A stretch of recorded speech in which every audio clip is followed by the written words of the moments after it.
Assalamualaikum warahmatullahi wabarakatuh. Anak-anakku, bagaimana kabar kalian hari ini? Semoga sehat selalu ya, dan semoga selalu ada dalam lindungan Allah Subhanahu wa Ta'ala. Pada pertemuan kali ini, kita akan melanjutkan materi yang sudah kita bahas. Nah, sebelum ke materi selanjutnya, mari kita buka pembelajaran jarak jauh ini dengan bacaan basmalah bersama-sama. Bismillahirrahmanirrahim. Oh iya anak-anak, jangan lupa ya, diisi ya prosesi kehadirannya. Oh iya, jangan lupa juga ya, di pertemuan sekarang ada 2 tujuan pembelajaran yang harus kalian capai. Pertama, kalian harus mampu mendeskripsikan teori pembentukan planet bumi. Dan yang kedua, kalian harus mampu mendeskripsikan anggota dan karakteristik tata surya. Siap belajar hari ini? Baiklah anak-anak, setelah kemarin kita membahas tentang teori pembentukan jagat raya dan tata surya, sekarang kita akan membahas tentang teori pembentukan planet bumi dan anggota ataupun karakteristik anggota tata surya. Jika di antara kalian ada yang bertanya, adakah keterkaitan antara teori pembentukan planet bumi dengan teori pembentukan jagat raya ataupun tata surya? Ya, jelas ada. Nah, karena teori pembentukan planet bumi ini berkaitan dengan teori pembentukan jagat raya dan tata surya, maka kita akan mengulas kembali ya tentang teori pembentukan jagat raya dan tata surya. Nah, minggu kemarin kan kita udah membahas ya, teori pembentukan jagat raya itu ada 3. Yang pertama ada teori mengembang dan memampat, kedua ada teori keadaan tetap, dan yang ketiga ada teori Big Bang. Ada yang masih ingat nggak? Oke, teori yang pertama adalah teori mengembang dan memampat. Teori ini menyatakan bahwa alam semesta ini terbentuk karena adanya siklus materi yang mengembang akibat dari reaksi inti hidrogen. Nah, yang kedua ada teori keadaan tetap. Teori ini yang menyatakan bahwa alam semesta ini tidak memiliki awal dan tidak memiliki akhir. Bahkan, teori ini menyatakan bahwa alam semesta itu tetap sama dan tidak pernah berubah walaupun dalam segi waktu gitu. Nah, yang ketiga ada teori Big Bang. Teori ini terjadi karena adanya ledakan dahsyat yang memang terjadi karena reaksi inti terhadap massa tersebut. Itu adalah ketiga teori pembentukan jagat raya. Kita lanjut ya ke teori pembentukan tata surya. Kemarin kan ada 5 nih teorinya. Pertama ada teori pasang surut, kedua ada teori bintang kembar, ketiga ada teori nebula, keempat ada teori planetesimal, dan yang terakhir atau yang kelima ada teori protoplanet. Nah, kedua teori ini, teori proses pembentukan jagat raya dan teori proses pembentukan tata surya ini berkaitan dengan teori pembentukan planet bumi. Baiklah anak-anak, kita lanjut ya ke materi yang selanjutnya, yaitu karakteristik anggota tata surya.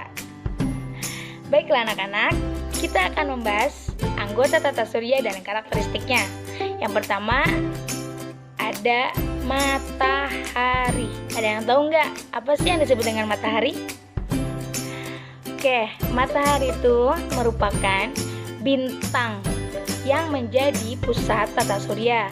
Kemudian matahari juga merupakan bola pijar yang menghasilkan cahayanya sendiri. Karena apa? Karena matahari itu tersusun dari gas hidrogen dan gas helium.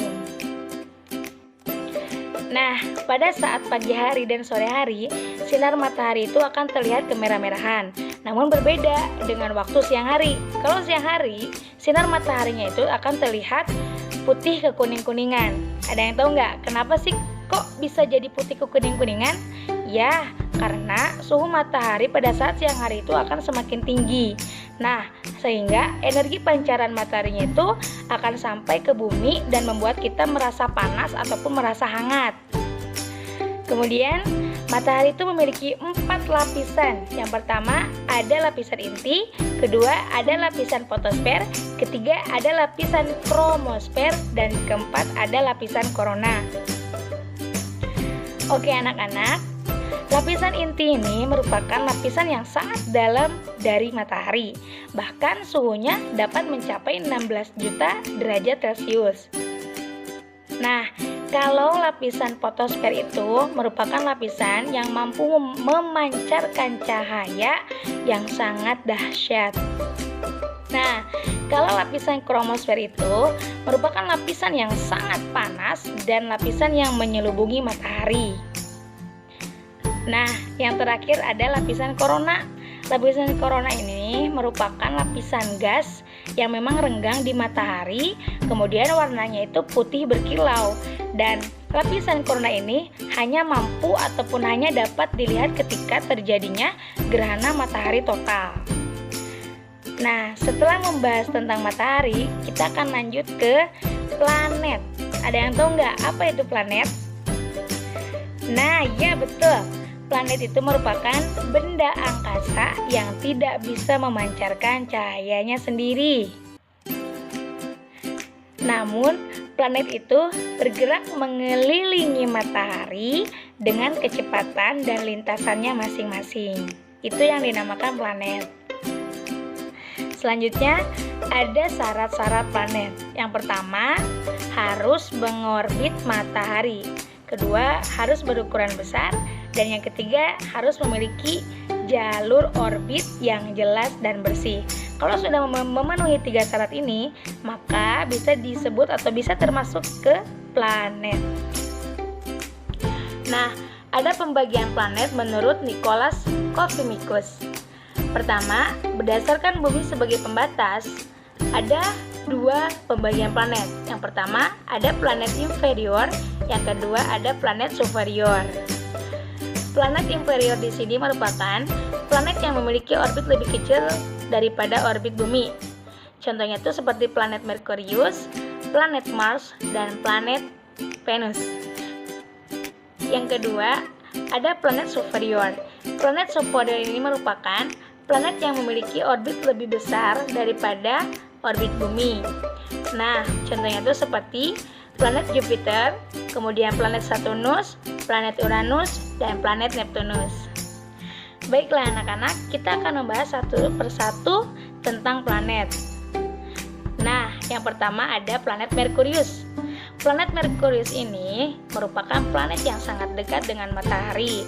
Revolusi planet ini sekitar 88 hari dan rotasinya itu sekitar 58 hari 15 jam. Nah, temperatur permukaan planet Merkurius ini kalau siang hari itu sekitar 350 derajat Celcius, kalau malam hari itu sekitar min 170 derajat Celcius. Dan permukaan planet Merkurius ini didominasi oleh pembentukan ataupun topografi kawah dan topografi cekungan. Ini yang dinamakan dengan planet Merkurius. Yang kedua ada planet Venus. Planet Venus ini merupakan planet kedua yang terdekat dengan matahari. Revolusi planet Venus ini selama 225 hari dan rotasinya itu selama 245 hari. Nah, Venus ini akan muncul pada saat fajar dan 3 jam sebelum matahari tenggelam. Maka saat pagi hari Venus ini dijuluki dengan bintang fajar, dan pada saat senja datang Venus ini dijuluki sebagai bintang senja. Nah, topografi dari planet Venus ini didominasi oleh pegunungan. Nah, yang ketiga ada planet Bumi. Planet Bumi di sini merupakan satu-satunya planet yang dapat dihuni oleh makhluk hidup. Bumi ini terlihat berwarna biru karena permukaannya itu diselimuti oleh air. Dan planet Bumi ini memiliki satu satelit, yaitu bulan. Yang keempat ada planet Mars. Planet Mars ini merupakan planet merah karena sebagian dari permukaan planet ini berbentuk ataupun berupa padang pasir yang memang berwarna merah.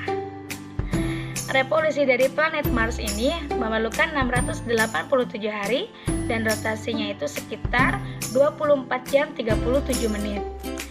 Suhu di planet Mars ini didominasi oleh suhu dingin sekitar min 46 derajat Celcius.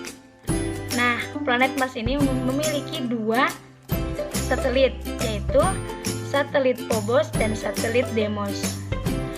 Nah, yang kelima ada planet Jupiter. Planet Jupiter ini merupakan planet yang sangat besar ataupun planet terbesar dalam tata surya. Planet Jupiter ini juga merupakan planet gas yang tidak memiliki permukaan padat sehingga memiliki ataupun berdiameter besar. Revolusinya itu sekitar 12 tahun dan rotasinya itu sekitar 10 jam 40 menit. Planet Jupiter juga memiliki 64 satelit. Yang keenam ada planet Saturnus.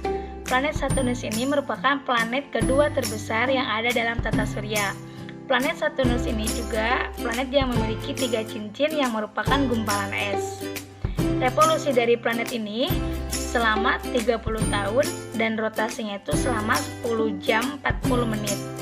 Planet Saturnus juga memiliki 62 satelit. Nah, satelit yang terbesarnya itu adalah satelit Titan. Ini yang dinamakan planet Saturnus. Yang ketujuh ada planet Uranus. Planet Uranus ini merupakan planet ketiga terbesar di tata surya. Planet ini juga berwarna biru karena penyerapan metana di atmosfer teratasnya. Revolusi dari planet ini itu sekitar 84 tahun dan rotasinya itu sekitar 17 jam 14 menit. Nah, suhu di planet Uranus ini tuh sekitar min 140 derajat Celcius. Planet Uranus juga memiliki 27 satelit, diantaranya ada satelit Ariel dan ada satelit Titania. Nah, yang terakhir itu ada planet Neptunus. Planet ini tuh merupakan planet terbesar keempat yang ada di dalam tata surya. Planet ini merupakan planet yang memiliki cahaya yang sangat lemah dan atmosfernya itu tersusun dari energi hidrogen dan energi helium. Revolusi dari planet Neptunus ini selama 165 tahun dan rotasinya itu sekitar 16 jam. Nah, dan yang sangat luar biasanya itu planet Neptunus juga memiliki 13 satelit. Di antaranya itu ada satelit Larissa dan ada satelit Nereid. Nah, anak-anakku, selain matahari dan planet juga ada juga asteroid. Asteroid di sini juga merupakan anggota tata surya. Ada yang tahu nggak apa sih yang dinamakan dengan asteroid? Nah, ya betul. Asteroid di sini merupakan sebuah benda langit kecil yang beredar mengelilingi bintang pada orbitnya masing-masing. Dan asteroid terbesar di dunia adalah asteroid Ceres. Kemudian ada meteoroid. Ada yang tahu nggak anak-anak? Apa sih yang dinamakan dengan meteoroid? Nah, ya betul. Meteoroid di sini merupakan suatu benda langit yang masuk ke dalam atmosfer dan menyala seperti bintang jatuh karena adanya gesekan terhadap udara. Ini dinamakan dengan meteoroid. Kemudian ada juga yang dinamakan dengan komet. Ada yang tahu nggak apa sih itu komet? Nah, saya kasih tahu ya. Komet itu merupakan benda langit yang beredar mengelilingi matahari. Kemudian komet juga bercahaya seperti bintang. Nah, di bagian tengah kometnya itu akan bercahaya dengan cahaya yang sangat terang. Nah, yang menjadi ciri khas dari komet itu adalah berekor panjang. Nah, ekor panjangnya itu menyerupai seperti kabut dan arah dari ekornya itu selalu menjauhi matahari seperti komet Halley. Nah, anak-anakku, anggota tata surya yang terakhir ini ada yang dinamakan dengan satelit. Ada yang tahu nggak apa yang dinamakan dengan satelit? Nah, iya betul. Satelit merupakan benda langit yang mengelilingi suatu planet. Nah, itu yang dinamakan dengan satelit. Oke, anak-anak, mungkin materi pertemuan kedua ini dicukupkan sekian saja. Mudah-mudahan ada manfaatnya, khususnya buat saya, umumnya buat kalian semua. Sebelum saya tutup, saya akan melakukan refleksi dulu terhadap materi yang sudah saya sampaikan.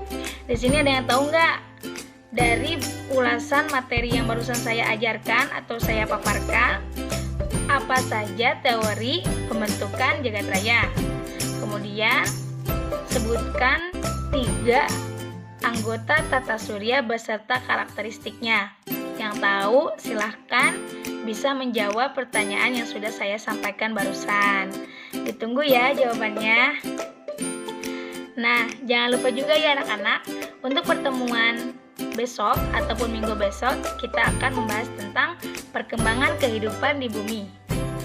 Sebelum saya tutup pembelajaran hari ini, saya hanya ingin mengingatkan kalian untuk selalu menjaga kesehatan, menjaga imun tubuh, dan tetap prioritaskan protokol kesehatan. Jangan lupa memakai masker dan jangan lupa mencuci tangan.